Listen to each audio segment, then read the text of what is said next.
थे आज आप लोग को आपके अपने YouTube channel RS diamond official में। साथियों, बहुत बड़ी अपडेट निकल के आ रही है, खासकर वैसे अभ्यर्थी जो CTT, STT और खासकर जो है अन्य प्रकार के जो TT पास है और जिनको बिहार में जो है बहुत लंबे समय से खासकर नियोजन पत्र के आस में जो है कई ऐसे शिक्षक भी हैं जिनको बहुत लंबे समय से जो है नियोजन के आस में है।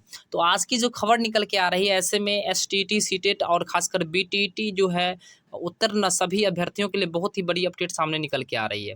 आज हम लोग बात करना चाहेंगे खास करके जो है जो पेपर में न्यूज़ जो आ रही है ऐसे में कि नियोजन पत्र की आस में, जी हाँ, नियोजन पत्र की आस में बहुत भी ऐसे शिक्षक हैं जो दुनिया को अलविदा कह गए। बहुत ही यह जो है खासकर शोक की बात है, बहुत ही ये शर्मिंदगी की बात है जिस प्रकार जो है बिहार की शिक्षा व्यवस्था बनी हुई है, किस प्रकार के कदम उठाने पर विवश है अभ्यर्थी। विवश अभ्यर्थी इस प्रकार हो चुके हैं क्योंकि कई प्रकार के ऐसी भी परेशानियां, ऐसी भी समस्याएं हैं जिन समस्याओं के चलते जो इस प्रकार के कदम अभ्यर्थियों को उठाना पड़ता है या इस प्रकार के जो है समस्याएं जो है लोगों को आती है। मैं आपको बताना चाहूँगा जिस प्रकार से बिहार में बेरोजगारी की दर जो है लगातार कंटिन्यू बढ़ती जाती है और इस बेरोजगारी की दर में जिस प्रकार शिक्षक अभ्यर्थियों का जो है समय पर जो है नियोजन नहीं हो पाता है, समय से सारी समस्याओं का निदान नहीं हो पाता है। तो इन सब परिस्थितियों को देखते हुए खासकर जो है जिस प्रकार से न्यूज़ सामने निकल के आ रही है, ये बहुत ही जो है दर्द भरा न्यूज़ है शिक्षक अभ्यर्थियों के लिए, बहुत ही बड़ा जो है शोक भरा न्यूज़ है शिक्षक अभ्यर्थियों के लिए कि जिस प्रकार से बिहार की व्यवस्था बनी हुई है, जिस प्रकार से बिहार की सरकार बरगलाने की कोशिश हमेशा करती रहती है, इसे शिक्षा में सुधार लाने के लिए शिक्षक पर ध्यान अवश्य देना होगा। शिक्षा तभी बेहतर हो सकता है जब शिक्षक की बहाली और नियोजन सही समय पर और सटीक समय पर हो। तो चलिए आज हम लोग बात करते हैं इसमें क्या कुछ सामने न्यूज़ निकल के आ रही है। हम लोग बात करते हैं नियोजन की आस में कई शिक्षक अभ्यर्थी ऐसे हैं जो दुनिया को अलविदा कह गए। जी हाँ, अलविदा कह गए। मैं आपको बात करना चाहता हूँ कि देश में जिस प्रकार से बेरोजगारी की दर जो है बढ़ रही है, ऐसे में सेंटर फॉर इंडियन इकोनॉमी, जी हाँ, मैं आपको बताना चाहूँगा सेंटर फॉर इंडियन इकोनॉमी की जो रिपोर्ट जो आ रही है, ऐसे में बताया यह जा रहा है कि सेंटर फॉर इकोनॉमी के रेट के अकॉर्डिंग टू लगभग जो है 8.67% जो है बेरोजगारी की दर जो है लगातार बढ़ी है।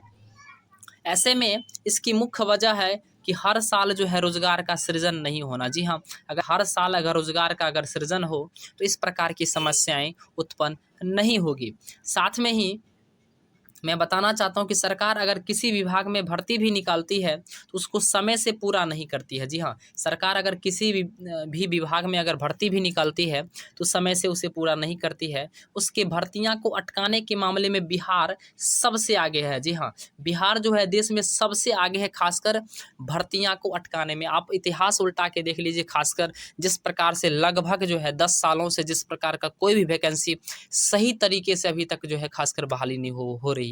जिस प्रकार से बिहार की स्थिति बनी हुई है, ऐसे में अभ्यर्थियों को, शिक्षक अभ्यर्थी नहीं अन्य प्रकार के जो भी वैकेंसी आती है इसमें भी अभ्यर्थियों को गलत कदम उठाने पर मजबूर होता है। लेकिन मैं आपसे रिक्वेस्ट करना चाहूँगा सभी शिक्षक अभ्यर्थियों से, पहले आप स्वयं को बचाएं, इस प्रकार की चीज़ों से जो है इग्नोर करके रखें। चूँकि होता है, समस्याएं बहुत सारे प्रकार को देखने को मिलती है, लेकिन इन समस्याओं को इतना तक न लें कि इस प्रकार के कदम उठाने को मिले। आप शिक्षक अभ्यर्थी, आप एक शिक्षक हैं और शिक्षक का दायित्व जो है समाज में सबसे बड़ा होता है। शिक्षक का दायित्व समाज में सबसे बड़ा होता है, अर्थात इन प्रकार के कदम उठाने से बचें। अन्य लोगों को भी इस प्रकार के प्रति जो है जागरूक करें ताकि ऐसे कदम न उठा पाएँ। लेकिन मुझे शोक के साथ इस प्रकार का भावना कहना पड़ता है, दर्द भरा भावना कहना पड़ता है कि जो इस प्रकार को जो न्यूज़ जो निकल के आ रही है, ऐसे में इन सब शिक्षक अभ्यर्थियों के लिए भी इसी प्रकार का बना हुआ। ऐसे में मैं रिक्वेस्ट करना चाहूँगा खासकर बिहार सरकार के जो मंत्रालय से भी, शिक्षा मंत्रालय से भी, कि आप इन सब चीज़ों को थोड़ा सा जो है ध्यान दें। अगर शिक्षक अभ्यर्थी ही इस प्रकार के अगर जो है अगर कारनामे, अगर इस प्रकार के चीज़ों से अगर जो है वंचित रह जाते हैं, उनका नियोजन समय पर नहीं हो पाता है और बिहार का में जब शिक्षा व्यवस्था का ऐसा हाल होगा तो समझ सकते हैं विकास आगे कैसे, बिहार आगे कैसे बढ़ेगा। किसी महापुरुष ने सच ही कहा है कि बिहार के विकास के बिना जो है देश का विकास संभव नहीं है। अर्थात बिहार का विकास तभी होगा जब बिहार का शिक्षा व्यवस्था सुधरेगा, अर्थात शिक्षक का नियोजन समय पर किया जाए, उसे अटकाने की कोशिश न किया जाए। बताते चले कि वर्ष 2019 में 94,000 जो प्रारंभिक शिक्षकों की जो बहाली आई थी, लेकिन बार बार विभिन्न केस के मामलों में अभी तक नियोजन पूरा नहीं हो पाया। फिलहाल नियोजन रुका हुआ है। बार बार शिक्षक अभ्यर्थियों की अपील के बाद भी शिक्षा विभाग मेंसिंग जो है नहीं कर रहा है। यूँ कहे तो बिहार के युवाओं की स्थिति काफ़ी चिंताजनक बन गई है। जी हाँ, बिहार के युवाओं की जो स्थिति बन गई है वो काफ़ी चिंताजनक बन गई है कि जिस प्रकार से बिहार में 94,000 शिक्षक की बहाली आई, बार-बार जो है इसमें जो है अटकलें पड़ने लगी और अटकलें पड़ने के बाद भी जो है अभी तक वर्तमान में इस प्रकार का जो है सब बहाली नहीं हो पाई है पूर्णतः। तो ख़ासकर तो ऑटोमेटिक इस प्रकार की चीज़ तो देखने को मिलेगा ही। बिहार में युवाओं की काफ़ी चिंताजनक स्थिति काफ़ी चिंताजनक है। ऐसे में बिहार के जो युवा शिक्षक बनने की चाह में लाखों रुपये जो है खर्च करके शिक्षक प्रशिक्षण करते हैं, प्राप्त करते हैं, लेकिन समय पर शिक्षकों की भर्ती पूरा नहीं होने से बिहार के युवाओं में स्थिति काफ़ी दयनीय हो चुकी है। बिहार के युवाओं की स्थिति जो है मान चलिए कि अगर प्रशिक्षण करने में लाखों रुपए लोग खर्च करने के बाद भी, उसके एलिजिबल होने के बाद भी, टीईटी पास होने के बाद भी इस प्रकार की समस्याओं को अगर देखने को मिलता है तो ऑलरेडी है इस प्रकार की चीज़ों जो है बिहार में युवाओं को ये काफ़ी चिंताजनक स्थिति बनी हुई है। यहाँ के युवा नौकरी के लिए दर-दर की ठोकर खा रहे हैं। जी हाँ, बिहार के युवा जो है नौकरी के लिए दर-दर की ठोकर खा रहे हैं। शिक्षक भर्ती निकली गई थी, उसमें लाखों की संख्या में युवाओं ने आवेदन भी किया था। लाखों के आवेदन करने के बाद भी जो है से युवा की अच्छी खासी निजी नौकरी छोड़कर अन्य राज्य वापस आए। बहुत सारे ऐसे भी युवा हैं जो अन्य राज्य में जो है अच्छी खासी नौकरी करते थे, निजी विद्यालय में या निजी कोई प्राइवेट जॉब करते थे। लेकिन शिक्षक नियोजन को देखने के कारण वो जो है यहाँ पे लौट आए। लेकिन वर्तमान समय में जिस प्रकार की स्थिति बनी हुई है, ऐसे में यह भी कयास लगा रहे जाने कि पता नहीं कि शिक्षा व्यवस्था जो है जो मंत्री जो है या शिक्षा व्यवस्था जो जिस प्रकार से बना हुआ है, ऐसे में कब तक पूर्णतः नियोजन की जाएगी, ऐसे में कुछ कहना मुश्किल लग रहा है। उन्होंने सोचा था कि शिक्षक बन बच्चों को गुणवत्तापूर्ण शिक्षा देकर बिहार के खासकर विकास में अपना योगदान देंगे। साथ ही लेकिन उन्हें क्या पता था कि सिस्टम के हाथों उनका भविष्य ही अंधकारमय हो जाएगा। क्या पता था लोगों को, क्या पता था व्यक्तियों को, क्या पता था अभ्यर्थियों को कि उन्हें दूसरे राज्य से आने के बाद भी जो है यहाँ पे जो है उनका भविष्य अंधकार हो जाएगा। कितने अभ्यर्थी निजी स्कूल में पढ़ाते भी थे, लेकिन पिछले 1 साल से, जी हाँ, पिछले 1 साल से कोरोना के कारण वह काम भी उनसे छिन गया।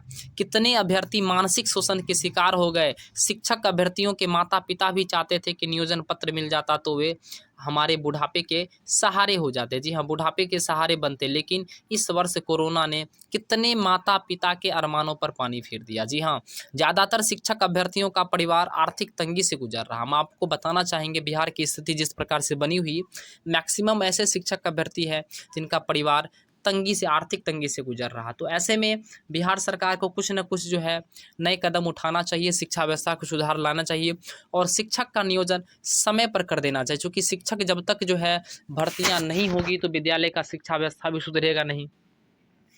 चूँकि इस प्रकार से जो है ऐसे में समय पर नियोजन नहीं होने से अभ्यर्थी रहे तनावग्रस्त भी रहते हैं, मानसिक तनाव से ग्रस्त रहते हैं। चूँकि समय पर सारे क्राइटेरिया को पूरी करने के बाद भी जिस प्रकार से बिहार की स्थिति बनी हुई है, ऐसे कितने शिक्षक अभ्यर्थी हैं जिनकी इस कोरोना के काल में मृत्यु भी हो गई। जी हाँ, ये शोक की बात है, ये संवेदना की बात है, शोक संवेदना की बात है। जिस प्रकार से बिहार का स्थिति रहा, ऐसे में बहुत सारे ऐसे भी तनावग्रस्त अभ्यर्थी थे जिनको कोरोना काल में उनका देहांत हो गया। शिक्षक अभ्यर्थियों का हो रहा इस प्रकार के जो है अभ्यर्थी चिंतित है। बहुत सारे टीचर्स एकेडमी ग्रुप के फाउंडर विवेक कुमार एवं शिवम प्रियदर्शी का कहना है कि कितने शिक्षक अभ्यर्थी ऐसे हैं जो समय पर नियोजन नहीं कराने से जो है, नहीं होने से जो है तनावग्रस्त हो गए हैं। वहीं पर जो है बिहार प्रारंभिक शिक्षक नियोजन जो है फेसबुक पेज के फाउंडर जो सौरभ कुमार जी का कहना है कि तमाम परेशानियों को देखकर लगता है कि सब कुछ छोड़ दे। जी हाँ, तो इतनी सारी परेशानियां खासकर जो है बिहार में शिक्षक अभ्यर्थियों के साथ हो रही है कि ऐसे लगता है कि तमाम परेशानी को देखते हुए ऐसे लग रहा है कि तमाम इस सब को छोड़ दिया जाए। लेकिन फिर याद आते हैं कि साथी जो आंदोलन में साथ थे और अब इस दुनिया में छोड़ गए, वो मित्र जो अभी अपने माता-पिता से इस प्रकार जो है खासकर पढ़ाई लिखाई करने के बाद भी इस प्रकार जो मोहताज है, इन सभी की समस्या को देखकर ख्याल आता है कि इस संघर्ष को छोड़ना नहीं है जब तक नियोजन पत्र मिल ना जाए। तो आप समझ सकते हैं कि ऐसे में सौरभ कुमार जी का कहना यही है कि जिस प्रकार ऐसे भी मेरे बहुत सारे साथी थे जो मेरे साथ आंदोलन में हमेशा खड़े रहे, उनके चले जाने के बाद या उनको इस प्रकार से समस्या जो है अब दिल नहीं करता है कि छोड़ने का। चूँकि जिस प्रकार से जो है लेकिन संघर्ष को छोड़कर जाएँ कहाँ? उनके याद आने के बाद जो है ऐसा लगता है कि नहीं, अगर इसको हम छोड़ के चले जाए तो हमें साथी भी हमें माफ़ नहीं करेगी। तो बस शिक्षा व्यवस्था इस प्रकार से बना हुआ है। मैं साथियों से यही रिक्वेस्ट करना चाहूँगा कि जिस प्रकार से जो है ऐसे में अगर बिहार सरकार का शिक्षा व्यवस्था ही दयनीय स्थिति में है तो कृपया जो है अपने ऐसे कदम ना उठाएं जिससे जो है परिवार भी परेशानी में हो और ऐसे भी। इसलिए सभी लोग स्वच्छ रहे, स्वस्थ रहे और सभी लोग जो है धैर्य बनाए रखें। थोड़ा सा लंबा समय लगेगा, जी हाँ, लंबा समय लगेगा, लेकिन बहाली पूर्णतः हो जाएगी। तब तक के लिए धन्यवाद। देखते रहिए आर एस डायमंड ऑफिशियल को चैनल पे। साथ ही अगर आप नए हैं तो चैनल को सब्सक्राइब कर ले, साथ में बेल आइकन को भी प्रेस कर ले। जो भी अपडेट आएगी मैं आपके साथ साझा करूँगा। और मैं बताना चाहता हूँ सभी साथियों से कि आप लोग धैर्य बना के रखें। अंततः जो है आपकी बहाली हो ही जाएगी, पूर्णतः हो जाएगी। थोड़ा सा देर भला, जी हाँ, थोड़ा सा समय लग सकता है, यह तो मैं भी मानता हूँ, थोड़ा सा समय लग सकता है। चूँकि शिक्षा व्यवस्था जिस प्रकार का बिहार का बना हुआ है, थोड़ा सा समय तो लाजमी है। तो ऐसे में बिहार के सभी वैसे भी शिक्षक अभ्यर्थियों से मेरा रिक्वेस्ट रहेगा कि आप लोग जो है एकजुटता बनाए रखें, धैर्य बनाए रखें, पूर्णतः आपकी बहाली हो जाएगी। थोड़ा सा विलंब होगा, चूँकि ये तो हम लोगों के कारण तो नहीं, ये सिस्टम ही ऐसा है, इस कारण से ऐसी समस्याओं को हम लोग को झेलना पड़ रहा। अगर सिस्टम अगर ऐसा नहीं रहता तो ऐसी समस्या हम लोग को झेलना नहीं पड़ता। इसलिए सिस्टम को देखते हुए थोड़ा सा जो है, चूँकि जब तक हम लोग जो है इस प्रकार का नियोजन नहीं होगा, तब तक सिस्टम को भी थोड़ा सा बदलने में भी जो है इस प्रकार की समस्या, हम लोग भी जो है विद्यालय में जब तक जाएंगे नहीं तब तक इस प्रकार की चीज़ों को थोड़ा सा हम लोग आवाज़ बुलंद नहीं कर सकते हैं। इसलिए थोड़ा सा समय का जो है जिस प्रकार से है, इसको जो है आप देखिए और धैर्य बनाए रखें, अंततः आपकी भी बहाली हो जाएगी। तब तक के लिए धन्यवाद। देखते रहिए चैनल को। नए हैं चैनल पे तो सब्सक्राइब कर लिए और साथ में बेल आइकन को भी प्रेस कर ले। जय हिंद।